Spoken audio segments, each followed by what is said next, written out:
Okay, so I think we might officially be live. It's the first time that we're doing this, so this is a big test.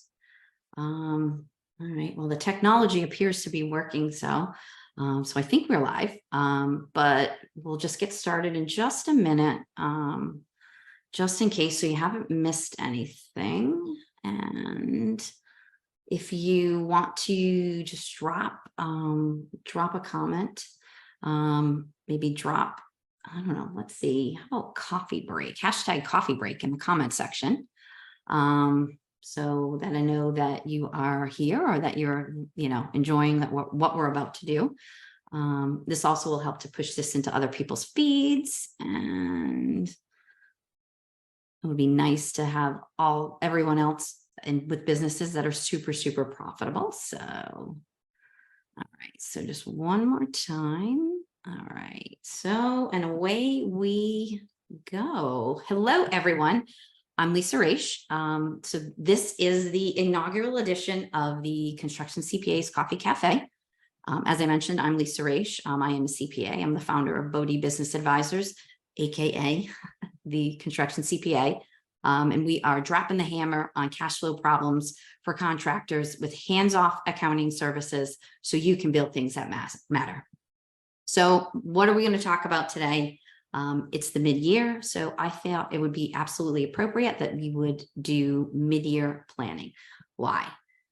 Well, a lot of people don't do planning at all, but if you do planning, a lot of times you only look at your planning once a year. So what we're going to walk through today, I actually typically do on a quarterly basis. And these are things that I recommend clients do as well on a quarterly basis. But so we're just going to kind of walk through what was the first half of your year like. Moving forward, once you feel comfortable doing this, I recommend that you do it on a quarterly basis. But what went well for you during the first half of the year?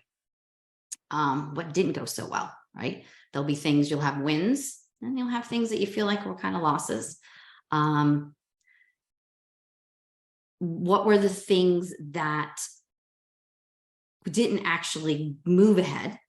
Why did the things that didn't go well go so bad? Why did the things that went well actually go well? And so those are the things that we're gonna map out. And so what I will say is that you are gonna want to take probably an hour or so to work through this. This isn't something that you're going to do in 10 minutes. But I'm going to kind of hash out through the questions with you. If you want to jot them down, you can kind of come back at another time and sit down and do this. But what I find for myself personally, as well as my clients, is it's a lack of preparation. It's a lack of process, which is one of those things that I became very became a big thing for us internally as a lack of process over the years. And then just trying to do too much at once, right? You have this grand plan, this grand thing that you want to do, and you think you're going to get it done in 10 minutes. And it isn't how it works. So you really want to think about making, what is the saying is trying to eat the elephant all at once, right? You got to eat it in small bites. So you got to think about trying to do too much. So we have 4 questions that you want to ask yourself. So the first question is, what should I stop doing? We all do things in our businesses, especially as the owners, the entrepreneur, that we shouldn't be doing. For myself, for a long time, I answered every single email that came through the door. And I felt it was almost disrespectful to clients to not respond to them. But I realized that there were some of the questions that they were asking, which, number one, I might not have been able to answer because a team member could answer it, or it just wasn't a good use of my time. And that's really what it was. So it could be something simple as not answering all the emails. So when we moved over to our project management system, I started handing off some of the email responses to team members because it just didn't make sense for me to respond, for me to ask the team member what I needed to know, get the answer, and go back to the client. It just didn't make sense. So it might be something simple like that, but really think about what are the things that you should stop doing in your business. And those are things that you could potentially hand off to another team member. What should I do less of? And you really want to quantify it. So again, quantify the time, how much time it's taking you. So, what should I do less of in a specific amount of time? So I should do, when I personally, will hop on social media quickly and start, playing around. Now I say to myself, okay, I'll do less of, I'll maybe only go on for 5 minutes instead of, kind of doing the doom scrolling and playing around and reading this and reading this article and doing that. And then, you go down that huge rabbit hole. So what are those things that you should do less of? The amount of time it takes for you to do it, and then you stop doing it. What should I start doing? There are things that you really should be doing in your business and you may not be. That varies depending on the type of business that you have. We tend to work with a lot of contractors. So what should I start doing? Should I start handing off certain parts of the job to a project manager or to a team lead? Should I start actually doing, some of the contractors we work with, when they start, they do really well. They're getting referrals, friends, family, things like that. But maybe I should start doing a marketing campaign, right? Those are things that you want to kind of think about, because those will help you get to your business to the next level. What haven't you started yet? Or what are you restarting? Something that you might have stopped. I personally, for a while was doing, and this can be both business and personal. It really should be personal as well. So for myself, working out, meditating, kind of getting myself into the zone in the morning became key. But for a long time, I actually stopped meditating. And to be completely honest, that one is on for this next quarter. That is on my, to restart. I'm going to restart meditating in the morning, or at least taking 5 minutes, to meditate at some point during the day to just kind of clear the brain. Working in this type of field, we constantly have questions and information coming at us in all different directions from different clients. So it can be a lot in your brain at all times. If you are running a construction site, if it's a large site and you have a large team, you have people kind of moving from one place to another, running around. It's the same type of brain load that we have where we're sitting at a desk. You're thinking about all the moving pieces and parts of that project. So, taking the time to, clear your brain. So that's just something for me personally, but there might be things that you want to start doing. Again, maybe you haven't done any marketing at all and you want to start a marketing plan, right? Or you want to start doing some level of marketing, or, those are the kinds of things that you want to think about. This one time at the beginning of the quarter to kind of review what happened in the prior quarter, or the prior first half of the year, or the second half of the year, or the year in general, right? Because I tend to do this, and I recommend that you do this on a quarterly basis. What exactly, these are the things that you want to ask yourself. And then what should I do more of? Should I do more training with my team so that I can level them up?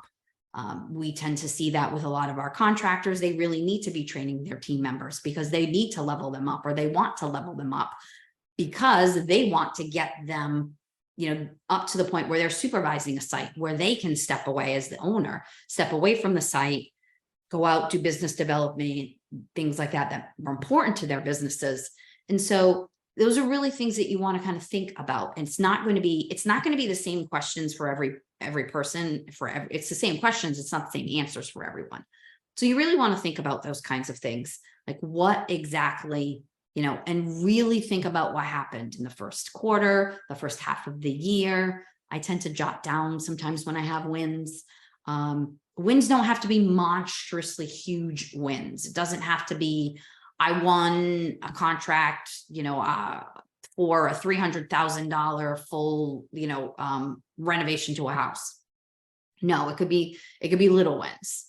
I had a little win myself over the last quarter. I moved, and in that move, I was actually able to take a week off when I moved. When I moved 2 years ago, I was only able to take a day off. And so that's a huge win for me.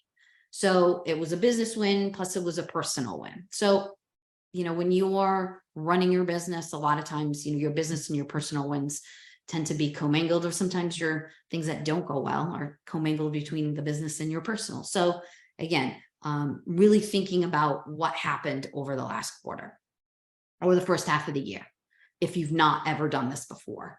So you're going to take that list, and you're going to take your list, and you're going to take 2 items of the do less list, 2 of the easiest ones, and you're going to start doing those things, right? Or you're going to, do less of, actually going to start doing them less.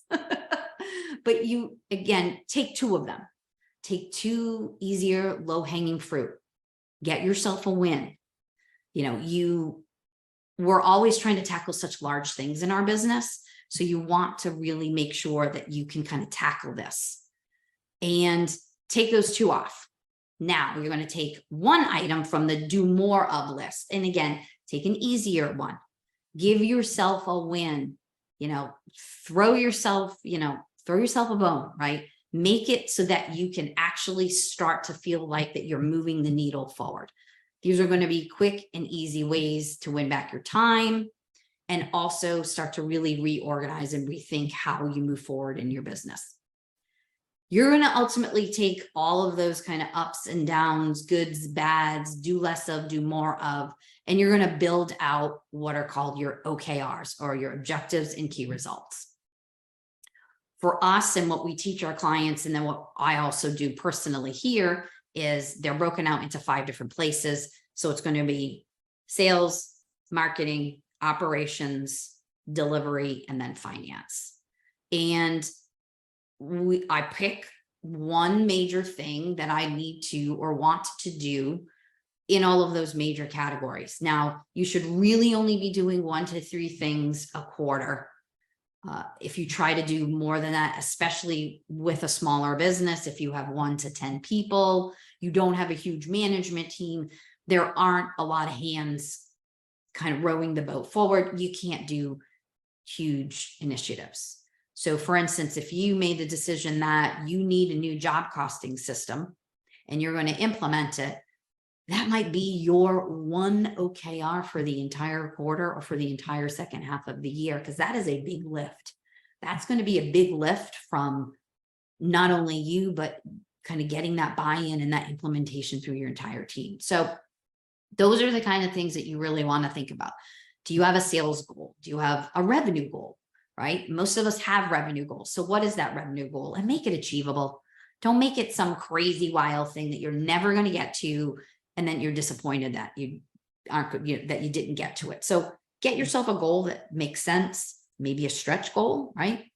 We always love to kind of hit that stretch goal, but give yourself a win. Don't always make it so hard to kind of achieve those things. And you're going to give yourself actual things that you can achieve during the quarter, right? And you need to be able to measure what those are. So again, if it's marketing, I need to have so many leads. I need to have so many sales calls. If it's a sales goal, I need to close 1 client, 2 clients, 3 clients, whatever it is, the type of business that you have, whatever. Technology. Can't make this up, kids. Phone call. It's always the way. But what are they? Operations, again, do you need to create processes? For us in our business, for a while, I did not have good processes in place. And I spent probably the last 2 years putting a lot of effort into building out processes so that we could hand pieces of the business off to other people so that I could have people help me. So, is it operationally, do you need to create processes for certain parts of your business? Delivery, for us, again, we're delivering our service. So our accounting, our tax, our advisory services. In construction, what's your delivery? Your delivery is actually going in and doing that renovation, doing that addition, building that house. So, what are your goals around your delivery? Again, is it ways to improve your speed in your work? Little things like that, but you've got to give it something quantifiable, right? So, so many days a week of the quarter of the month or whatever, but something that you can actually achieve. And then something in finance. Now, For us, our financials are always up to date. Clients, when they come to us, their financials are not typically up to date. So that's one of those things that we take over for them. But your financials or the financial aspect of your business may not be up to date, right? So making sure that your books are closed by, say, the 10th day of the next month or so on. Again, that might be a financial OKR that you have. And you want to review those OKRs throughout the quarter or for the first half of the year. And then at the end, you wanted to determine if have you actually achieved them. And that is a way for you to help you slowly achieve the goals that you have. You may have certain OKRs that you carry from quarter to quarter. I've had a couple that have been trailing me for the last year. It's, again, life, things, business happens. So things got in the way, and that's fine. I still put them back on and we still work at trying to achieve them. So it's a great way for you to start to chip away at that elephant that you're looking to, and then grow your business. So I hope you found this all informational. I hope this was of value to you. I hope you join us again. We have created a Facebook group. So the Facebook group is called the Construction CPA Circle.